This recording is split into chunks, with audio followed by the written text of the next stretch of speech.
시청자 여러분 안녕하십니까? 프레스룸 라이브입니다. 어제 7개 그룹 기업들이 한자리에 모였습니다. 오늘 경제라이브는 이 소식부터 전해드리겠습니다. 고란 경제전문기자 박소매경 이코노미 기자 나왔습니다. 어서 오세요. 네, 안녕하세요.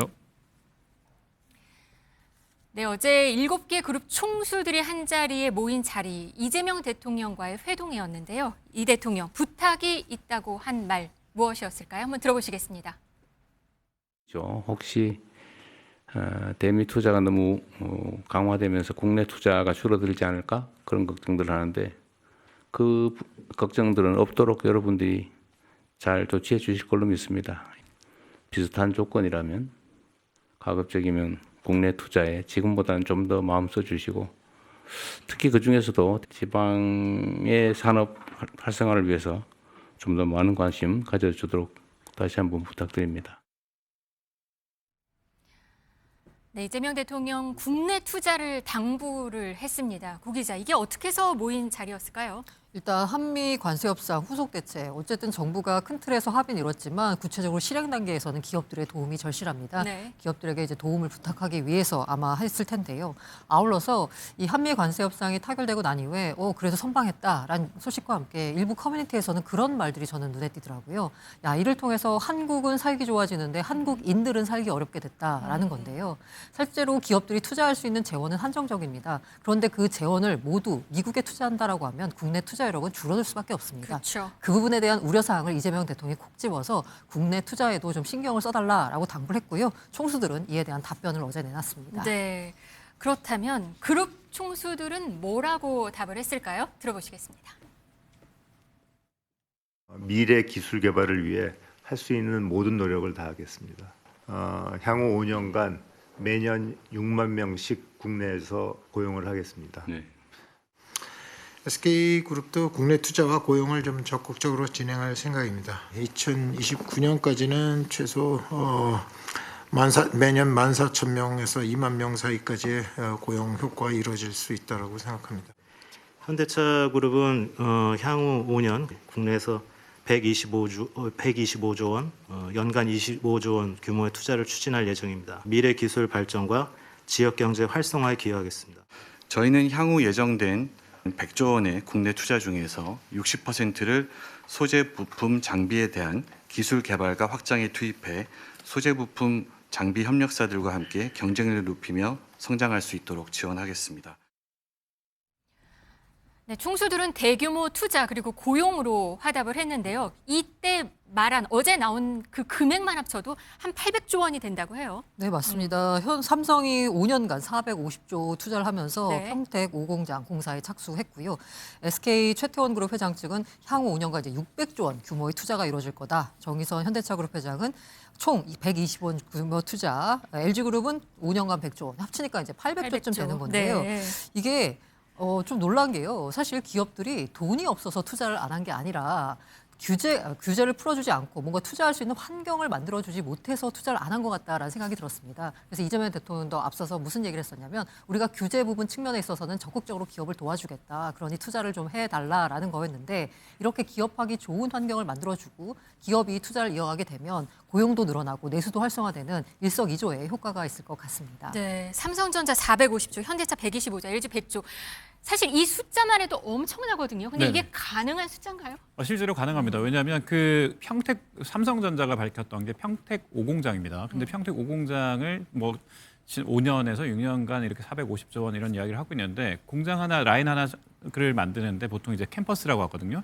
이 캠퍼스가 보통 얼마나가 되냐면 한 공장이 12,000명 정도가 들어갑니다. 그럼 네. 12,000명 정도가 들어가는 정직원들이 생긴다고 하면 여기에 설비 투자가 들어가고 이 설비 투자를 들어갈 때 그럼 누군가는 건설을 해야 되니까 플랜트 이런 것들이 만들어지고 여기에 장비가 들어가는데 여기는 장비는 첨단 장비가 들어가니까 이런 부분들은 주성 엔지니어링 아니면 이런 여러 협력 업체들이 나오거든요. 이 업체들은 사전에 R&D 비용을 한 1조씩 다 투자를 해놓은 겁니다. 그럼 이런 장비들이 또 수조 원짜리 장비들이 들어가니까 네. 이런 것들을 다 포함하면 지역 상생 효과라든지 또 연관해서 그 2차 벤더, 3차 벤더까지 계속해서 고용이 이루어집니다. 그러면 이 이루어지는 고용들이 연간 이재용 회장이 밝힌 게 6만 명이면 여기에 낙수 효과 또 분수 효과 이렇게 포함을 해서 연간해서 유발되는 고용 효과까지 감안했을 때 한 10만 명 이상이 여기에 이제 그 상주하게 되는데 그러면 평택이 그 지난 평택 공장을 만들었을 때 삼성이 평택 인구를 10년 만에 2배 가까이 늘렸다 이런 네. 이야기를 하고 있었거든요. 그러면 여기에 이제 5공장 하나 더 들어섰을 때 단순히 공장 하나 라인 들어가면 한 2만 명 들어간다. 이렇게 생각하면 여기에 3인까지 들어갔을 때 한 6만 명 가까이의 또 추가로 인구 증가 효과가 예상된다. 이런 이야기 할 수 있겠습니다. 네. 이게 사실 450조 말이 450조인데 숫자를 보면 어마어마한 거거든요. 단순한 기업 투자 이런 느낌이 아니고 사실상 산업, 부동산, 고용, 인구 이 모든 걸 사실 바꿀 수 있는 맞습니다. 정도의 네네. 수치라는 거죠. 네, 그렇습니다. 뭐 용인 클러스터에 지금 SK그룹이 600조 원을 투자하겠다고 하는데 네. 실제로 가봤습니다. 지금 현재도 터파기를 하고 있거나 아니면 지금 이제 이쪽 인근에 굉장히 많은 부분에 도로가 증설되고 있는데 가보면 정말 산전벽해고요. 여기 옆에 있는 그 골프장이 있는데 네. 골프장에 캐디를 못 구할 정도입니다. 왜냐하면 이 인근을 다 밀어버리고 여기 이제 원룸이라든지 이런 그 이제 기반 시설들이 아직 다 확충이 되지 않다 보니까 네. 터파기만 해도 엄청난 공정이 이렇게 지금 벌어지고 있는데 여기에 그래서 아직까지 정주를 다 못했거든요. 그러면 이제 여기 이 인근의 배후에 이제 뭐 아파트 들어서거나 아니면 그런 주택까지 들어서거나 하게 되면 여기가 정말 용인 클러스터가 600조 원이 투입됐을 때 상전벽해가 일어날 수 있다 이렇게 네. 볼 수 있습니다. 지금 보이는 화면은 방금 영상 보셨는데 이게 평택 주변인가요? 네네네네. 공장이 있고 주변에 네네네. 아파트들이 있는 그림 영상 한번 확인이 가능하신데요. 네네네네. 한번 보시면은 이 정도의 이런 느낌으로 지금 더 지어진다는 그렇습니다. 거죠. 그래서 여기에 제가 납품하는 여러 이제 업체들을 좀 네. 이야기 들어보면 저기에 들어가고 공장 하나 설립하고 하는 데가 모두 다 1,000억 단위입니다. 그러니까 이런 것들을 했을 때 그 1차 벤더, 2차 벤더에서 한번 그 삼성 평택 공장과 뭐 일을 하거나 수주한 그런 금액들을 보면 수백억 원에서 수천억 원 가까이 되니까 갑자기 작은 중소기업이 중견기업이 되고 이런 것들을 제가 눈으로 직접 확인했거든요. 네. 이런 것들을 보면 지역 상생뿐만 아니라 우리 그 중소기업이 중견기업으로 되는 지역 그리고 산업 생태계가 활성화될 수 있는 굉장히 절호의 기회 이렇게 볼 수 있겠습니다. 중소기업이 중견기업도 될 수 있고 낙수 효과도 말씀을 하셨습니다. 정말 이렇게 되면은 평택 지각 변동이 일단 가장 클 것 같고 다른 주변 지역들도 좀 예상되는 지역이 있나요? 뭔가 좀 아무래도 눈여겨볼 만한 곳이. 그 이제 이런 얘기를 하더라고요. 이제 메가 리전 이런 이제 얘기를 하고 있는데 그게 다 묶어가지고 메가 큰 리전 지역이 된다는 네. 거죠. 산업의 일자리와 고용과 거기에 있어서 또 만들어진 주거 지역 그리고 주거를 배후할 수 있는 각종 편의시설까지 들어서면서 사실 우리 정부가 가장 소망하면서도 그간 역대로 못했던 게 뭐냐면 지방경제 활성화입니다. 근데 지방경제 활성화가 단순히 몇 개 공기업 내려보낸다고 해서 해결되는 문제가 아니거든요. 이렇게 직접적인 일자리를 만들 수 있는 민간이 와야지 지방경제가 활성화된다는 측면에서 이번에 삼성의 평택에 대한 엄청난 그 대규모 투자는 지역 경제 활성화를 위한 한 걸음, 도약의 발걸음이 됐다라는 생각이 듭니다. 네, 이 대통령 아까도 말씀하신 총수들 이 만난 자리에서 규제 완화 이야기도 했습니다. 규제 완화 시그널이 아닐까 싶기도 한데요. 일단 어제 기업 총수들과 만난 자리 화기애애했다고 합니다. 분위기 한번 보시겠습니다. 어려운 대외 환경을 맞아 국력을 키워야 되겠다. 제가 그 하신 말씀이 어떤 말씀보다도 절실하게 제 머릿속에 남아 있는데 관세 협상 문제가 같이 겹쳐서 잘 될까를 정말 조마조마했었는데 전 협상이 잘 돼서 또 에이펙 성공도로도 같이 다 이어진 것 같습니다. 대단하셨어요. 그 대통령님의 그 배짱 뚝심. 그래서 오늘 아침에 저희 미국에 있는 로비스트들이 니네 나라 정부 대단하다고 그러더라고요. 그래요. 하여튼 진심으로 존경합니다. 우리 김정관 장관 터프 사나이 정말 많이 쓰였어요. 안보실장도 마찬가지고. 네, 뭐 덕담도 있었고 감사도 있었고 배짱도 있고 뚝심도 있다 이런 좋은 말들도 있었습니다. 조마조마했었다. 그리고 김정관 장관 뭐 터프한 협상각 이 얘기도 다시 한번 회자가 됐네요. 분위기는 아주 좋았던 것 같습니다.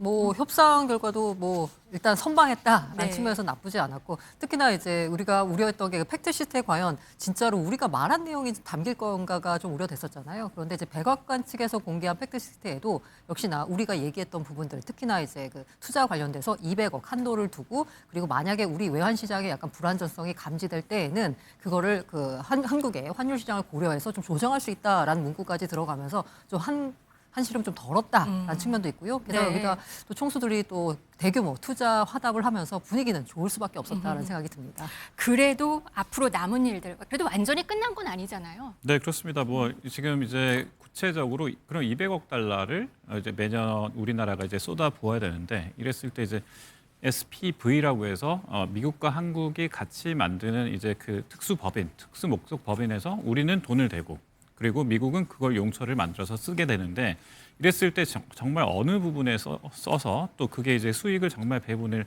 5대5로 잘 마무리할 수 있는지 SPV가 어떻게 작동할 수 있는지 이 부분에 대해서는 아직도 좀 추가로 논의할 부분이 많습니다. 네, 지금 총수들 방금 보셨는데 진짜 속마음이 이랬을까요? 어땠을까요? 일단 뭐 저는 서정진 그 회장이 네. 마지막에 그 로비스트들의 네. 현장 목소리를 들려줬잖아요. 근데 실제로 이제 우리도 많은 이제 전 채널을 많이 가동했다고 하지만 사실 미국이 굉장히 강경하게 나왔다가 마지막에 이렇게 누그러든 건 우리가 사실은 정부 차원에서 버티기 전략을 좀 많이 펼쳤다. 그런데 그게 또 에이펙 기관하고 굉장히 묘하게 좀 맞아 들어갔고 그때 네. 이제 한중 뭐 한일 이런 식으로 해서 저희가 또 다양하게 정상회담을 하면서 약간의 이제 무언에 우리는 다른 사람들하고도 다른 나라들하고도 손을 잡을 수 있는 뉘앙스를 줬고 이런 여러 가지 협상의 룰을 100% 활용했다. 이런 면에서 봤을 때 저희가 이제 팩트 시트 상으로만 놓고 보면 그동안에 약간 불확실성을 많이 해소했다. 이렇게 평가할 수 있겠습니다. 네, 3,500억 달러 대미 투자. 사실은 국가 경제에 아주 결코 가볍지 않은 부담인 건 사실입니다. 좀 정교한 전략을 잘 짜서 앞으로도 전략대로 잘 해야 될 것 같습니다.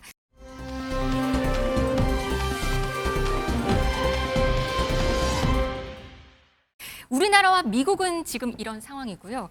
지금 우리 이웃 국가인 일본과 중국 상황이 심상치 않아 보입니다. 다카이스 일본 총리가 대만 유사 때 무력 개입 가능성을 시사한 뒤에 중일 갈등이 정치 외교를 넘어서 경제 전쟁으로 비화되는 모습입니다. 한번 보시겠습니다. 戦艦を使ってですね、そして武力の行使も伴うものであれば、これはどう考えても存立危機事態になりうるケースであると。立即停止干涉中国内政、挑衅越线的错误言行，不要在台湾问题上玩火。这次的有关问题根源在于日本首相高市早苗发表极其错误、极为危险、极具挑衅的涉台言论，还不思悔改，拒不撤回。 네, 중국 외교부 대변인이 거의 불장난을 하는 자는 스스로 불에 타 죽을 것이다. 이렇게 좀 정말 발언이 셌습니다. 어떻게 보셨어요?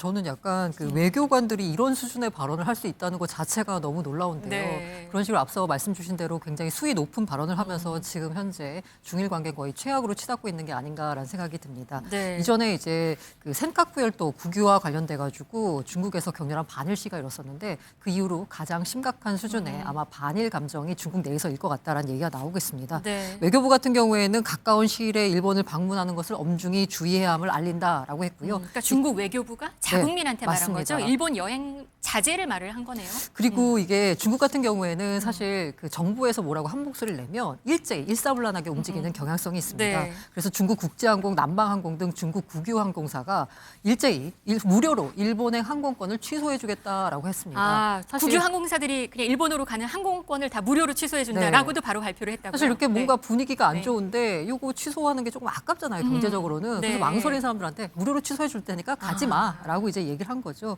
일시에 나서가지고 일본 방문도 자제하고 앞으로 보자면 경제, 외교, 군사 등에서 아마 교류를 중단할 것 같고요. 이 무엇보다도 이 군사 대립 가능성까지 또 나오고 있습니다. 중국 해경국이요, 16일 해경 함정 편대가 동중국해의 센카쿠 열도, 이게 다오이다오라고 하죠. 네. 순찰했다고 밝혔습니다. 이게 일본이 실효 수배 중입니다. 근데 중국이 영유권 주장하는 것이고요. 다시 한번 분쟁일 것 같다라는 걱정이 되고 있고요. 아울러서 17일에서 19일 서해 일대에서 실탄 사격 훈련까지 감행한다라고 합니다. 관광 중단은 일본 경제에 아주 좀 가장 치명적인 타격을 주는 거죠. 그렇습니다. 뭐 일단 그 이번에 최근에도 저도 일본을 좀 갔다 와봤는데 그때까지는 뭐 중국 사람 많았습니다. 그래서 이제 숫자를 알아보니까 중국이 가장 많다는 네, 얘기도 있어요. 748명, 8만 명, 748만 명이니까 그 다음에 우리나라인데 네. 748만 명이 계속해서 왔다 갔다 하고 있으니까 올해 일본 관광 네네네네. 수로 말하는 거군요. 그러니까 이제 중국은요? 중국 사람들이 일본을 간 그 숫자가 네네. 748만 명이니까 야 여기 이것도 많다 그러는데 현재 중국인이 일본에서 유학하고 있는 유학생 숫자는 12만 명. 네, 그러니까 이런 것들을 다 따져보면 사실 일본은 북적북적하고 일본 내수 경기를 사실은 중국이 많은 부분을 좀 이렇게 부양하고 있다 이렇게 볼 수 있는데 네. 이런 부분들이 좀 타격이 아무래도 갈 수밖에 없겠죠. 그 얘기도 들었어요. 중국 교육부도 나섰다는 얘기가 들었습니다. 일본 치안이 악화됐으니 유학 계획을 제고해라. 취소하라. 뭐 재고해라. 뭐 이런 이야기 하는데 여행만도 아니고. 네, 사실 뭐 취소하라는 이야기죠. 뭐 네. 이 중국에서 보통 이런 발언이 나오면 거의 웨이보나 이런 데 일반인들이라고 포장돼 있는 계정들에서도 안 가겠다. 아니면 우리는 불매 운동하겠다. 이런 이야기가 계속 나오는데 이게 참 그 예전에 우리가 이제 노노저펜했던 그 한일 관계가 굉장히 좀 극단적으로 갔을 때와 비슷하게 지금 이제 중국과 일본의 사태가 그냥 웨이보나 SNS를 보면 굉장히 지금 극단적으로 지금 치닫고 있는 그런 분위기입니다. 그래서 이런 것들이 이제 뭐 중국이 슬쩍 그 미국하고 협상할 때 뭐 했습니까? 히토류 딱 꺼내지 않았습니까? 네. 이런 것처럼 중국도 이제 일본에 대해서 치명적인 어떤 무역적인 보복이나 이런 부분들을 꺼낼 수도 있겠다. 더 나갈 수도 있다. 네, 이런 이야기가 슬슬 나오고 있습니다. 일본 왜 이렇게 시작이 된 건가요? 대만과의 관계가 어떻길래 이게 시작이 됐던 건가요? 이 다카이치 총리가 지난 7일 의회에서 답변을 했습니다. 대만 유사시와 관련해서 전함을 사용해 무력 행사를 동반하면 존립 위기 사태가 될 수 있다라고 얘기했거든요. 존립 위기 사태가 뭐냐면 일본이 집단적 자위권을 행사할 수 있는 상황입니다. 사실 일본은 전범 국가이기 때문에요. 그 이제 자국을 방어하는 것 외에 전쟁이나 아니면 타국을 나가는 걸 침략하는 걸 할 수 없습니다. 네. 여기서 집단적이라고 앞에 수식어가 붙었잖아요. 이건 뭐냐면 자국이 공격받지 않더라도 동맹국이 공격받으면 공동으로 대응할 수 있는 권리예요. 그러니까 이 일본이 공격받지 않아도 대만이 공격을 받는다면 일본이 나설 수 있다라는 거거든요. 왜 그런 말을 하게 된 건가요? 이 부분에 대해서는 뭐 여러 가지인데 일단 그 우리 다카이치 총리가 원래 이런 성향을 갖고 있는 사람입니다. 지난해 선거 때도 이런 얘기를 계속했었고요. 그리고 제가 느끼기엔 아무래도 이 정권의 출발 자체가 유신해와의 연립 정권입니다. 근데 유신은 전반적으로 대중 강경 기조를 유지하고 있는 집단이고요. 유신해와의 연정을 계속 유지하려면 대중 강경 발언을 내야 될 수밖에 없고요. 게다가 이 대중 발언을 쏟아낼수록 일본 내 보수층을 지지를 얻고 있다라고 합니다. 그러니까 지지 기반 확보를 위해서 이렇게 좀 센 발언을 한 것 같은데 네. 이로 인한 여파가 생각보다 좀 크게 나타난 것 같습니다. 그런데 또 일본 증시는 지금 화랑입니다. 네, 그거는 이제 미국하고 또 연관이 돼 있겠죠. 네. 왜냐하면 이제 TSMC나 이런 부분들은 이제 대만하고 지금 협력하고 있지만 이게 그 전반적으로는 반도체의 전체의 생태계 라인을 미국과 일본과 대만이 한 팀, 이렇게 원팀으로 가게끔 이렇게 짜놨고요. 그래서 사실은 이제 대만으로 지금 그 수출하는 금액만 놓고 보면 2021년이 5조 9천억 엔 정도였는데 작년에 6조 8천억 엔 정도로 굉장히 급증했습니다. 이런 식으로 해서 지금 한미 대만 이렇게 그 반도체라든지 수출 벨트가 사실은 꽉 조여져 있습니다. 이렇기 때문에 이런 진영에서 단일 대우인데 이거를 이탈하면 안 된다. 이런 것들도 사실은 경제적인 부분에서 보였기 때문에 그래서 이런 부분까지 포함됐으면 정치적으로는 우리가 좀 중국하고 대립하는 그런 모양새를 하는 것이 더 경제적으로 이득이겠다. 이게 정치적인 계산일 수 있습니다. 네, 요즘 보면 근데 쌀값 얘기, 일본 쌀값 얘기 많이 하잖아요. 근데 또 쌀값은 아직 해결이 안 될 것 같습니다. 또 사상 최고치, 최고치를 기록했다는 얘기가 들려요. 네, 지금 5kg에 4650원 정도인데요. 이게 이 조사를 시작한 22년 3월 이후 역대 최고치라고 합니다. 사실 보자면 옛날에 보면 쌀값 많이 올랐다라고 해가지고 그때 사실 그 이전 정권도 쌀값 때문에 물러났다라는 그렇죠. 네. 말까지 나왔었잖아요. 그래서 직전 5월에 4,285엔 정도였거든요. 그런데 이후에도 계속 오르면서 다카이치 정권 출범 이후에 오히려 쌀값이 사상 최고치를 경신하고 있습니다. 네. 이유는 시게루 정권이 이 증산 정책을 통해 가지고 쌀값을 잡겠다라고 하는데요. 다카이치 내각은 무슨 전략이냐면 시장에 맡기자라는 겁니다. 대신에 이 쌀값이 비싸지면 저소득층 같은 경우는 아무래도 부담이 있잖아요. 이들에게 보조금을 주자라는 겁니다. 인위적인 증산 계획을 철회하면서 오히려 쌀값은 치솟고 있는 상황입니다. 네, 이 와중에 대통령실은 한중일, 그동안 한중일, 한일중 혼용을 해왔었는데요. 이제부터는 한중일로 표기 순서 통일하기로 했다고 합니다. 오늘 경제라이브 여기까지 전해드리겠습니다. 고란, 박수호 두 기자와 함께했습니다. 고맙습니다. 네, 고맙습니다.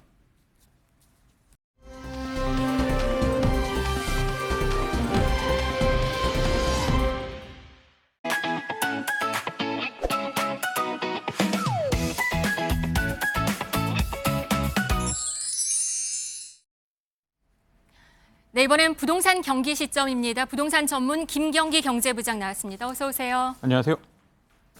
네, 부동산 시장에 참견해 보겠습니다. 역세권, 학세권, 슬세권, 이게 뭔가요? 예, 뭐 역세권은 다 아실 겁니다. 네. 뭐 여기 가까우면 그 여기 가까운 곳에 있는 아파트 뭐 이런 걸 보통 역세권이라고 하죠. 학세권은 학군, 그러니까 학원이 가까운 곳을 말합니다. 슬세권, 이게 그 술이랑 헷갈리시는 분들이 많은데 슬리퍼 세권이라는 슬리퍼 뜻입니다. 세권이군요. 예, 왜 슬리퍼를 슬리퍼 신고 뭐 마트나 이런 쇼핑센터를 갈 수 있을 만큼 주변에 편의시설이 많다. 이런 거를 뜻하는 게 슬세권이고요. 편세권, 뭐 오른쪽에도 보이는데 편의점이 가깝다. 그런 편세권은 그런 뜻을 말합니다. 부동산 시장에 이 예.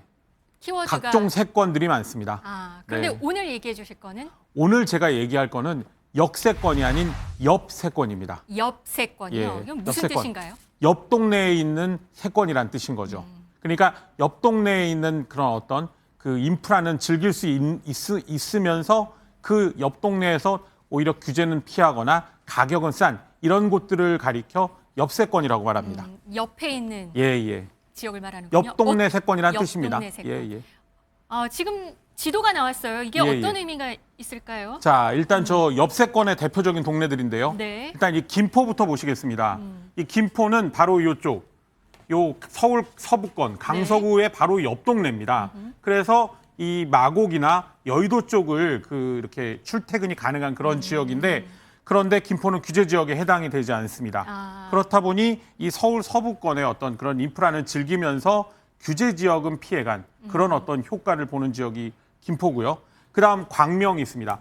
광명은 이번에 규제 지역이 됐습니다.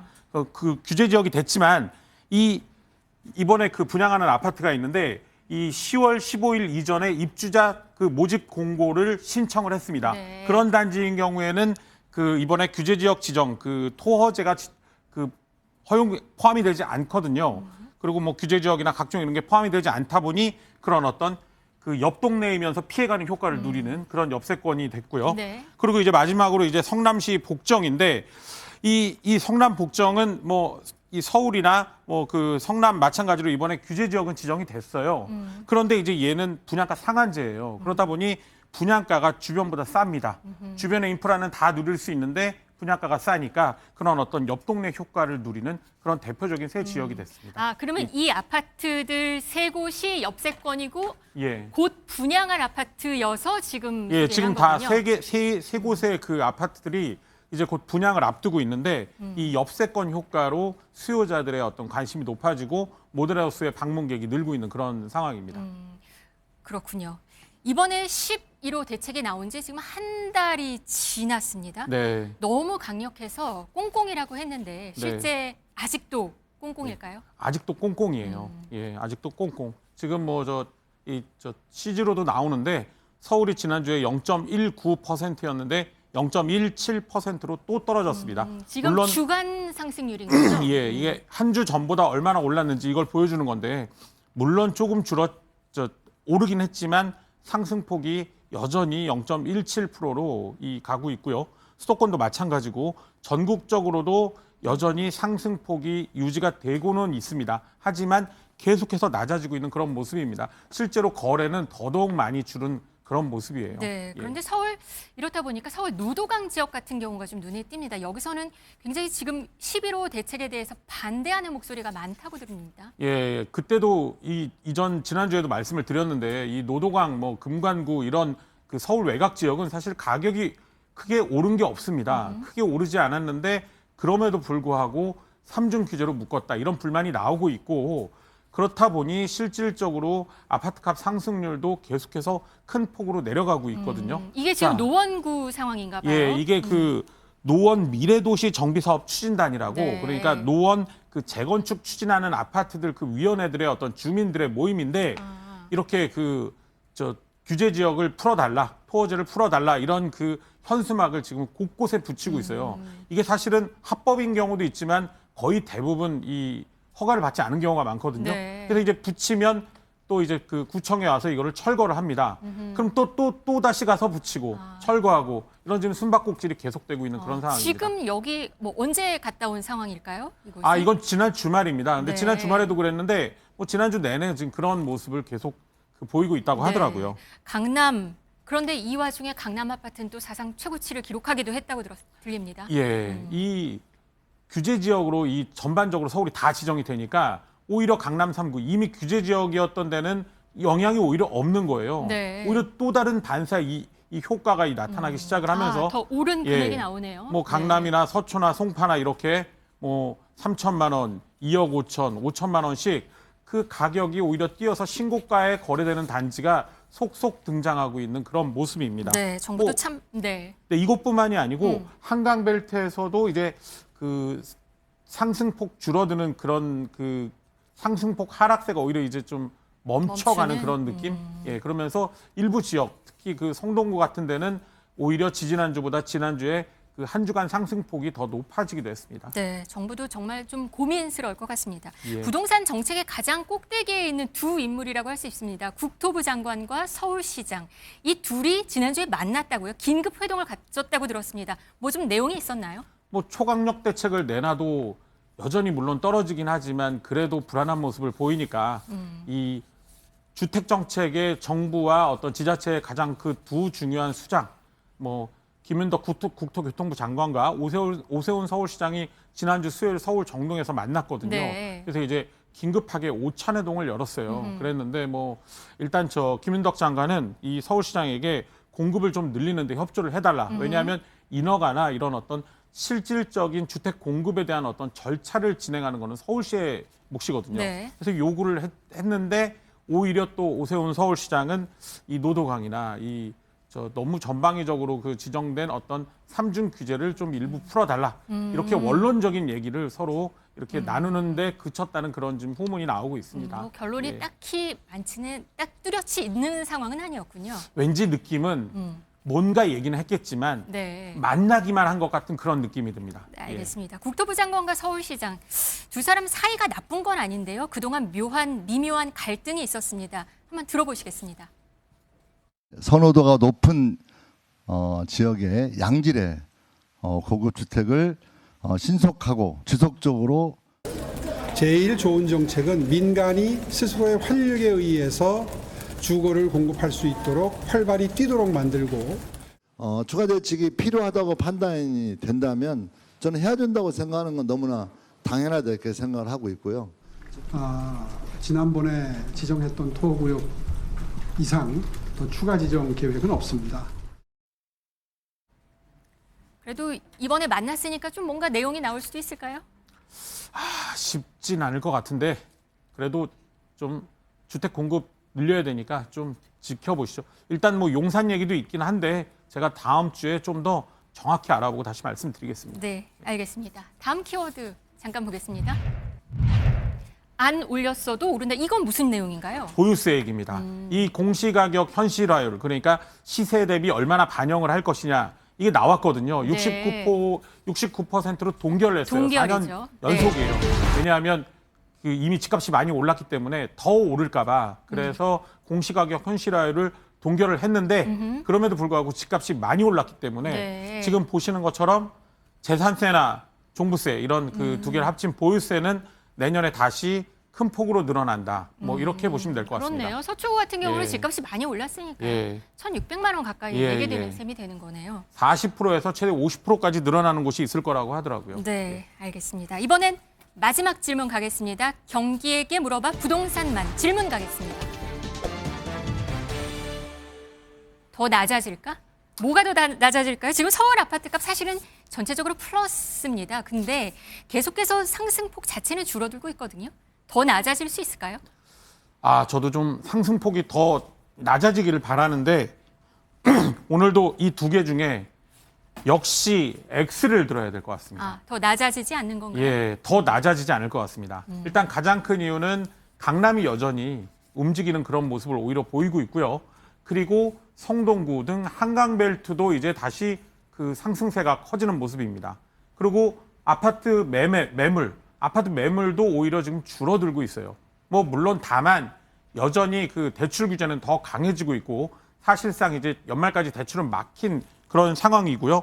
그리고 이 잠실의 4,500세대, 뭐 그다음에 그 이문동에도 4,000여 세대의 그 새 아파트가 이번 연말에 입주에 들어갑니다. 그래서 이제 입주 물량도 꽤 많습니다. 그래서 이 전반적으로는 어떤 정체된 그런 흐름 속에 바닥 따지기를 하는 그런 모습, 더 떨어지지는 않고 지금의 상승폭에서 바닥 따지기를 하는 정도의 어떤 시장의 흐름을 보이지 않을까 그런 생각을 합니다. 알겠습니다. 오늘 부동산 경기 시점은 여기까지 하겠습니다. 고맙습니다. 고맙습니다.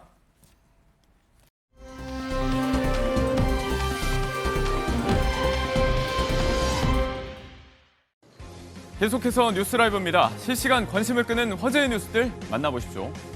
또 한 번 멈춰선 한강버스. 지난 15일이었죠.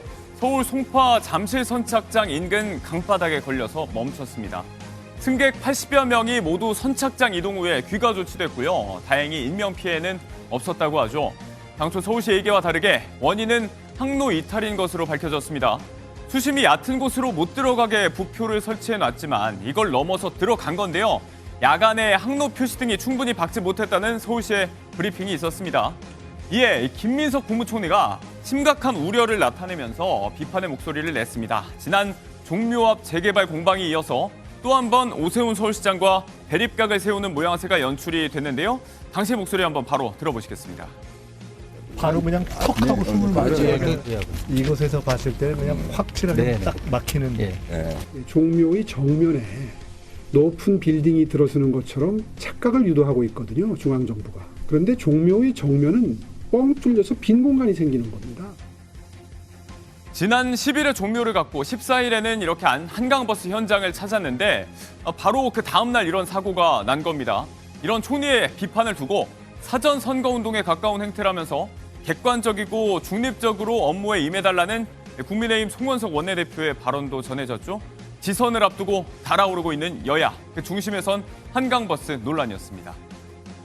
수감 중인 가수 김호중 씨가요, 다시 뉴스에 등장했습니다. 배경이 뭘까요? 김 씨가 수감 중인 소망교도소의 한 교도관이 김 씨에게 뇌물을 요구했다는 의혹입니다. 3천만 원 상당의 금전을 요구한 정황으로 법무부가 진상조사를 하고 있는데요. 본인이 김 씨의 소망교도소 입소에 도움을 줬다면서 그 대가를 달라는 요구를 했고 압박을 느낀 김 씨가 다른 교도관에게 이 사실을 알린 것으로 전해졌습니다. 김 씨가 있는 소망교도소는 기독교 재단이 설립해 운영하는 국내 유일의 민영교도소죠. 시설과 처우가 일반 교정시설보다 양호해서 인기가 높은데 해당 교도관의 주장과는 다르게 김 씨의 입소 과정에 그 어떤 영향력 행사는 없었던 것으로 법무부는 파악하고 있습니다. 기부에 인색한 겁쟁이다. 1조 달러, 세계 최초로 조만장자 대열에 들어설지도 모르는 일론 머스크 테슬라 CEO에게 한 얘기입니다. 바로 미국의 팝스타 빌리 아일리시의 주장입니다. 본인 SNS에 세계 최초 조만장자가 된 머스크가 막대한 재산으로 할 수 있는 일이라는 게시물을 공유했는데요. 그 재산이면 이렇게 기아 문제도 멸종위기종 보호도 세계 평화도 해결을 할 수 있다는 겁니다. 이른바 노블리스 오블리주. 초부유층의 사회공헌, 기부 부재에 대한 문제의식 차원의 메시지로 해석이 되고 있습니다. 앞서 아일리시는 최근 뉴욕에서 열린 한 시상식에서 우리 돈 약 166억 원을 환경보호와 기아단체에 기부한다고 밝혔는데요. 마크 저커버그 같은 억만장자가 지켜보고 있는 가운데 이렇게 얘기하면서 박수를 받기도 했습니다. Love you all, but there's a few people in here that have a lot more money than me. And if you're a billionaire, why are you a billionaire? 마지막 소식입니다. 개그맨 김수용 씨가 갑자기 쓰러졌다고 합니다. 어제 소속사가 언론에 전해온 이야기인데요. 지난주 유튜브 촬영 현장에서 벌어진 일인데 꽤 위중했던 것 같습니다. 호흡과 의식이 없는 상태. 현장에서 동료와 스태프들이 응급조치에 나설 정도였다고 하는데요. 다행히 현재는 의식을 회복한 상태라고 합니다. 중환자실로 옮겨져서 정밀 검사를 기다리고 있다고 하고요. 최근 전유성 씨 별세 그리고 박미선 씨의 투병 소식 등이 이어졌던 상황이라서 더 가슴이 철렁했다는 누리꾼들의 반응이 이어졌는데요. 한 예능 프로그램에 출연해서 짧은 머리로 근황을 알렸던 박미선 씨인데 이렇게 훌라후프를 돌리면서 유쾌하게 운동하고 있는 일상도 공유하면서 누리꾼들의 호응을 얻는 모습도 볼 수가 있었습니다. 자, 하루빨리 쾌유해서 다시 밝은 모습으로 돌아와 주길 대중들은 기다리고 있을 것 같습니다. 이상 오늘의 뉴스라이브였고요. 오늘 머사는 이어집니다.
네, 유한솔의 오늘 머사니 이어집니다. 보기만 해도 삶이 나아질 생활 속 경제 이야기 해볼 텐데요. 자, 영상에서 보신 것처럼 오늘은 이 스타들의 부업과 재테크 사례에 대해서 하나하나 소개하고 이야기를 좀 나눠보도록 하겠습니다.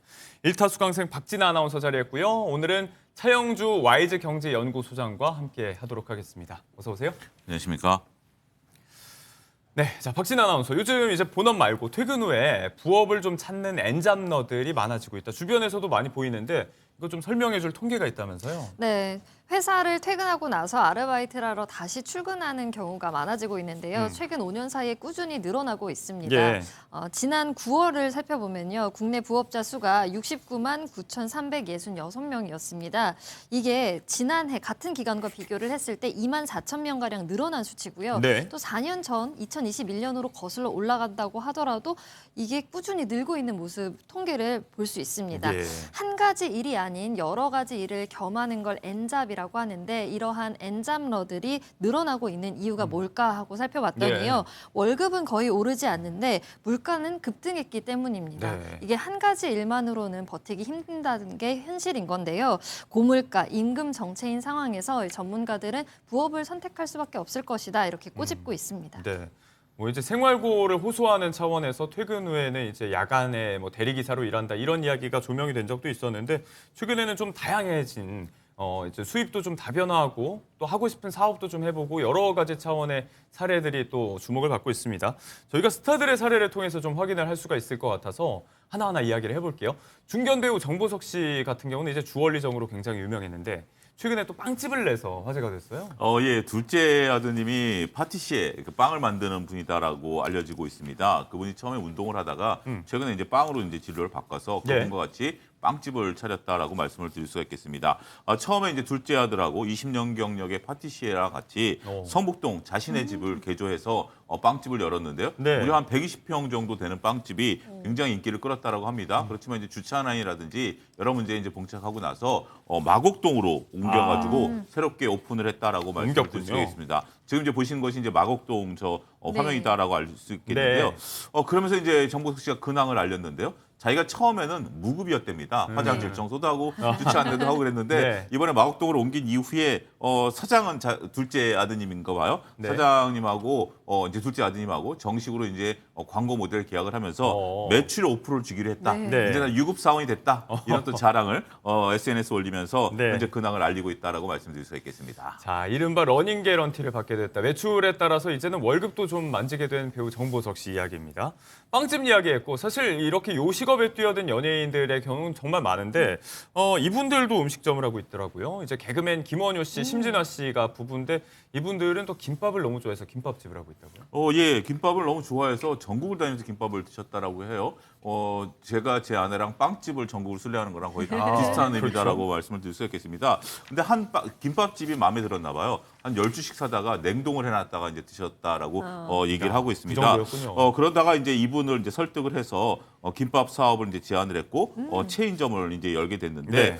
이 체인점이 좀 특이합니다. 보통 이제 김밥집 같은 경우 보통 1층이나 지하에 이제 있는데요. 우리가 한강의 이제 노들섬 한강뷰 매장서부터 한옥에 김밥집을 차리면서 굉장히 인기를 끌고 있다라고 하네요. 예. 여기 이제 BTS까지 오는 네. 김밥집을 열었다라고 하니까 특히 올해 이제 물론 김밥집은 아닙니다만 이분 같은 경우 포장마차를 중국 장각에 열 예정으로 보면서 네. 외식 사업가로서 자리매김하고 있다 이렇게 말씀드릴 수 있겠습니다. 네, 김밥의 진심인 두 분이고 또 역시 이제 코미디언이지만 한동안 개그 무대에서 잘 보이지 않았던 옥동자 정종철 씨 같은 경우는 요즘 완전히 음식 유튜버가 된 것 같아요. 예, 그렇습니다. 뭐 여러 가지 사업을 했던 경험이 있죠. 원래 이제 개그맨 하기 전에도 그 중국 요리를 하셨던 분으로 예. 제가 알고 있는데요. 그런 거를 했습니다만 잘 안 됐었다라고 해요. 근데 다행스럽게도 2010년도에 운동과 식품 사이트를 열어서 소위 이제 대박이 났고 이를 통해서 원래 이제 옛날부터 요리를 했으니까 예. 이런 것들을 이제 영상에 올리면서 컨텐츠를 이제 만들어내고 있다라고 말씀을 좀 드릴 수가 있겠습니다. 그러면서 관련 쇼핑몰도 운영하고 있기 때문에 예. 사업가 겸 인플루언서로 자리매김하고 있고요. 수익이 좋으신가 봐요. 서초동에 45억짜리 그래요? 공업 빌딩도 매수했다라고 알려지고 있는 상황입니다. 네.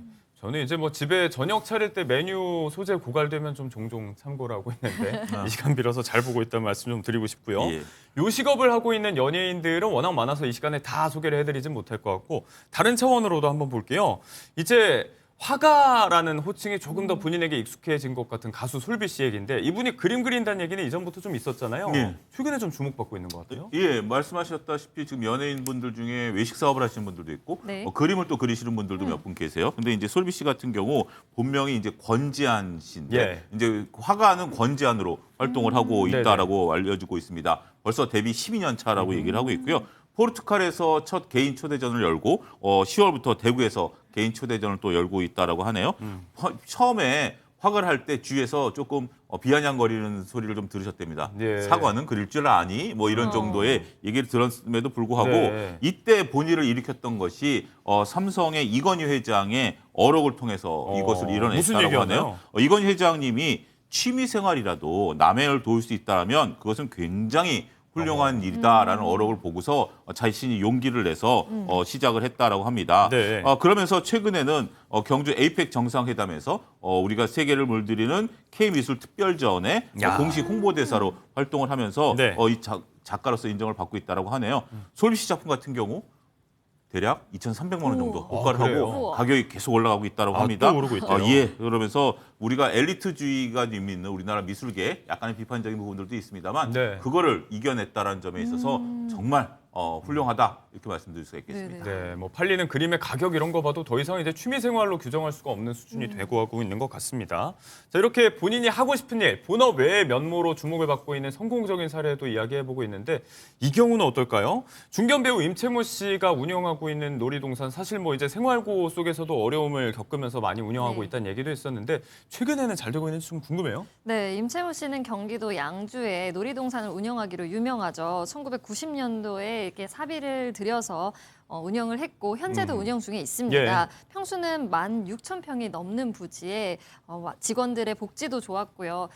이걸 운영하면서 가족들이 와서 행복해하는 모습으로도 너무 좋다라고 하면서 2017년 전까지는 무료 개방을 했습니다. 순환한 이야기였죠. 그리고 잠시 리모델링 기간을 거쳐서요. 2020년에 재개장을 했는데요. 소정의 입장권을 받으면서 재개장을 열었다고 합니다. 네. 얼마 전 방송에 나와서 임채무 씨가 언제까지 이 놀이동산을 이어갈 거냐라는 질문에 25년 더 하고 싶다 이렇게 얘기를 했는데요. 네. 또 방송에 나와서 손자분이 나왔어요. 네네. 초등학교 4학년 된 손자가 할아버지 저한테 물려주실 거냐 후계자 자리 어떻게 생각하시냐라고 했더니 남에게 단호히 거절을 하는 임채무 씨의 모습을 볼 수 있었는데요. 네. 하시는 말씀이 이 남에게 물려받는 건 이건 지속할 수 없다라면서 자신만의 경영 철학을 드러내기도 했다고 합니다. 네, 참 쉽지 않은 상황에서 여러 가지 훈훈한 이야기도 흘러나왔었던 임채무 씨의 놀이공원인데 후계자를 꿈꾸는 이런 야심찬 존재도 있었습니다. 손자에 대한 이야기도 잠시 해볼 수가 있었고요.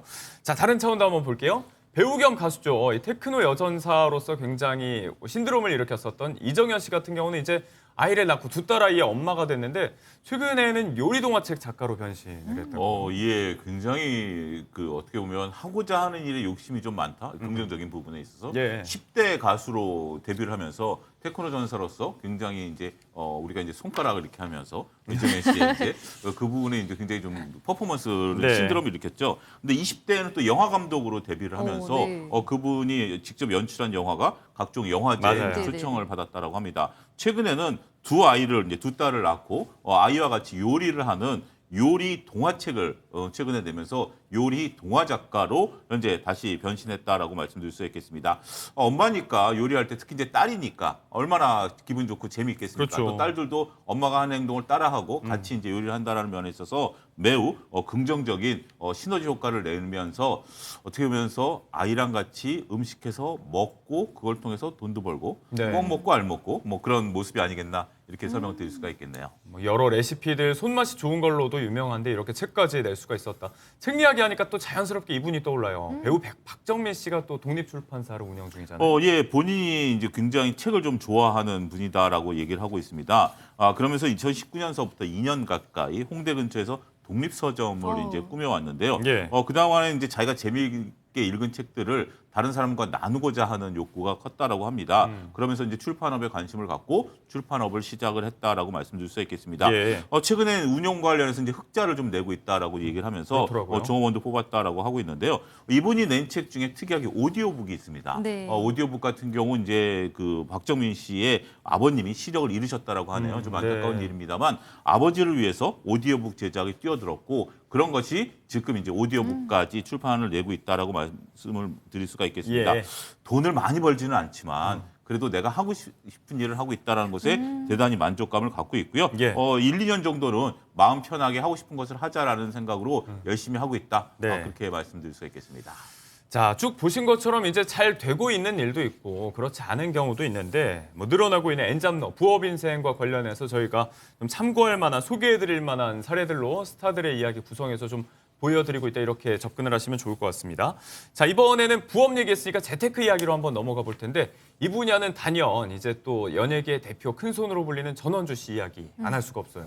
예, 그렇습니다. 뭐 주식 투자만, 부동산 투자, 부동산 금테크까지 성공하면서 전원 버핏이라는 별명을 좀 이름도 잘 나타내고 지어요, 있더라고요. 사람들이 참. 지금 이제 알려진 바로는 이제 우리가 상가나 토지 등 자산이 많은데 네. 금만 한 10억 정도, 주식만 한 30억 정도 보유하고 계신 게 아닌가 이렇게 좀 알려지고 있는데요. 과거 20년 전에 2억 원을 주고 서울 구기동에 네네네.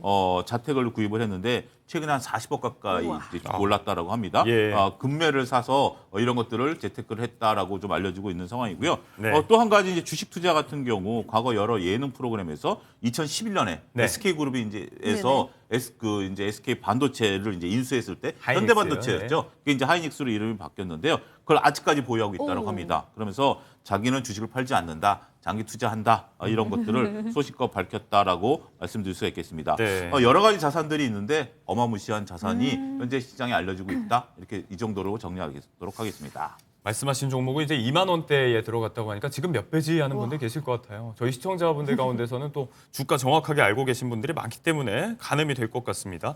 자, 이렇게 연예계 대표 자산가로 유명하면서 또 동시에 연예계 대표 구두쇠로도 굉장히 유명한 게 전원주 씨인데 맞습니다. 최근에는 어떤 삶의 좀 가치관이 변한 것 같은 그런 모습도 보인다고요? 네, 말씀해주신 대로 엄청난 절약 습관을 가지신 분 하면 바로 전원주 씨를 떠올릴 수 있는데요. 예. 이 절약 습관이 참 투철했습니다. 안 쓸 때는 TV 콘센트도 완전히 뽑아버리고요.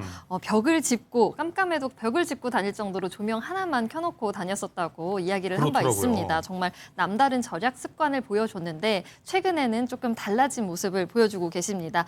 남은 인생은 자신을 위해서 쓰고 싶다 이렇게 철학이 바뀐 건데요. 호텔에도 투숙을 해보고 예. 또 이제 헬스장, 점심을 이곳에서 해결을 어허. 하기도 하고요. 네. 또 지금 연세가 86세이신데 결혼정보회사에 가입을 하러 방문을 해보기도 했었습니다. 이렇게 달라진 일상을 보여주고 있는 전원주 씨인데요. 자식들도 나보다 더 잘 쓰는데 나도 나를 위해서 본인을 위해서 쓰고 싶다라고 하면서 당당한 소비 철학을 뽐낸 바 있습니다. 네. 전원주 씨 이런 달라진 모습을 최근에야 맛볼 수 있는 것 같습니다. 많이 버는 만큼 또 삶을 그만큼 즐기지는 못하고 계신 거 아닌가 우려하는 뭐 시선도 있었는데 이제는 좀 삶을 현실을 즐기고 싶어하는 달라진 모습도 최근에 본인 유튜브를 통해서 이렇게 몇 차례 공개가 되기도 했습니다. 최근에는 이제 재테크 얘기하자면 금값도 많이 올랐고 주식 시장도 굉장히 좋기 때문에 연예계에서도 수익을 좀 봤다라고 이야기하는 경우가 공공연하게 들려오는데 방송인 김구라 씨도 좀 재미를 봤다면서요, 요즘? 예, 자신의 유튜브 채널에서 5년 전에 금을 샀다라고 얘기를 하네요. 그때 당시에도 금이 좋다라는 얘기를 듣고 금을 샀는데 그게 대략 1억 정도. 그러니까 부가세, 보통 금을 살 때 이제 부가세 10%를 내니까 그 정도로 산 거죠, 처음에. 그래서 이제 1억 1,000만 원 주고 1kg 350g, 1kg가 좀 남아서 350g까지 짜투리까지 해서 1억을 투자를 했는데요. 그게 지금 3억 4천만 원 정도까지 올랐다라고 합니다. 네. 어마무시하게 현재 지금 금값이 올라가 있는 상황이다라고 좀 말씀드릴 수가 있겠는데 그 전에 몇 번 팔려고 그랬대요. 한 2배 정도 올랐을 때. 그런데 이제 아내분이 팔지 말라라고 하는데 그래서 지금 이제 금을 갖고 있다라고 하네요. 저도 아내 말을 들었어야 되는데 잘 들어야 됩니다. 왜 아내 말을 안 듣고 금을 낼름낼름 팔았는지 저도 후회가 좀 되는 부분들이다라고 말씀드릴 수가 있겠고 또 주식 어플리케이션을 보면 수익률 좋은 게 제일 밑에 있고 그러니까 이제 안 파는 거죠.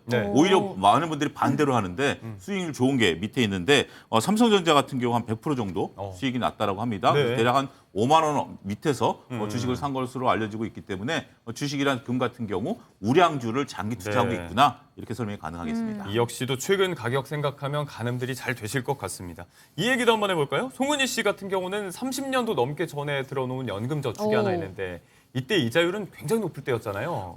예, 그렇습니다. 1993년, 1990년대, 99년 이렇게 여러분 생각해 보시면 그때 이자가 뭐 한 20% 정도 됐었던 그런 상황이죠. 특히 IMF를 겪으면서 또 이제 이자가 이제 올랐다 떨어지고 있는데 그때 월급 20만 원 받던 시절에 그 적금을 들어서 아직까지 보유를 하고 있다고 합니다. 그러면서 금리만 봐도 행복하다. 근데 은행에서는 자꾸 해지하라고 연락 오지만 절대 해지 안 한다라고 얘기를 하면서 그러고 있고요. 또 한 가지 이제 부동산 같은 경우 최근에 연예기획사를 차리지 않았습니까? 이거를 또 투자를 해서 큰 수익을 거뒀다라는 사실도 잘 알려진 사실이다 이렇게 말씀드리겠습니다. 네, 공통적으로 좀 시간 흐름에 기대서 끊임없이 우상향하는 종목들에 대해서 좀 재미를 본 이야기들이었고요. 자, 스타트의 재테크 이야기, 부업 이야기, 오늘 엔잡러 시대에 걸맞춰서 한번 이야기를 좀 해봤습니다. 차영주 소장님과 함께했습니다. 고맙습니다. 감사합니다.